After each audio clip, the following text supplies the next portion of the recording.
الله الرحمن الرحيم. يا أيها المزمل قم الليل إلا قليلا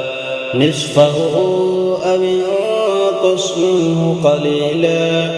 أو زد عليه ورتل القرآن ترتيلا إنا سنلقي عليك قولا ثقيلا إن ناشئة الليل هي أشد وطئا وأقوم قيلا إن لك في النهار سبحا طويلا واذكر اسم ربك وتبتل إليه تبتيلا رب المشرق والمغرب لا إله إلا هو فاتخذه وكيلا واصبر على ما يقولون واهجرهم هجرا جميلا وذرني والمكذبين أولي النعمة ومهلهم قليلا إن لدينا أنكالا وجحيما وطعاما ذا غصة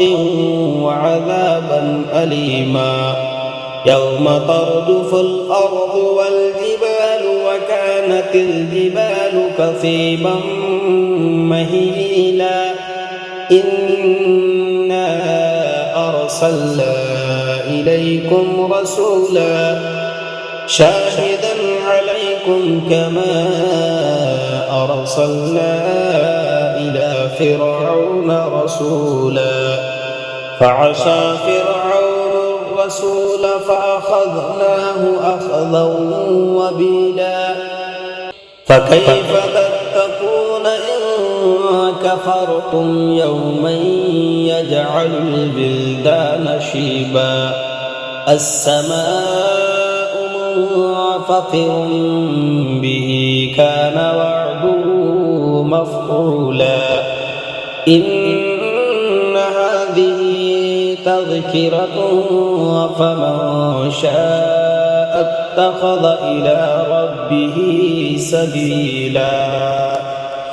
إن ربك يعلم أنك تقوم أدنى من ثلثي الليل ونصفه وثلثه وطائفة من الذين معك والله يقدر الليل والنهار علم أن لن تحصوه فتاب عليكم فاقرؤوا ما تيسر من القرآن علم أن سيكون منكم مرضى وآخرون يضربون في الأرض يبتغون من فضل الله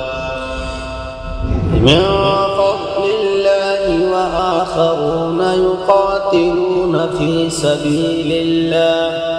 فاقرؤوا ما تيسر منه وأقيموا الصلاة وآتوا الزكاة وأقرضوا الله قرضا حسنا وما تقدموا لأنفسكم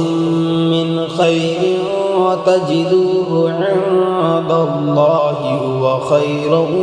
وأعظم أجرا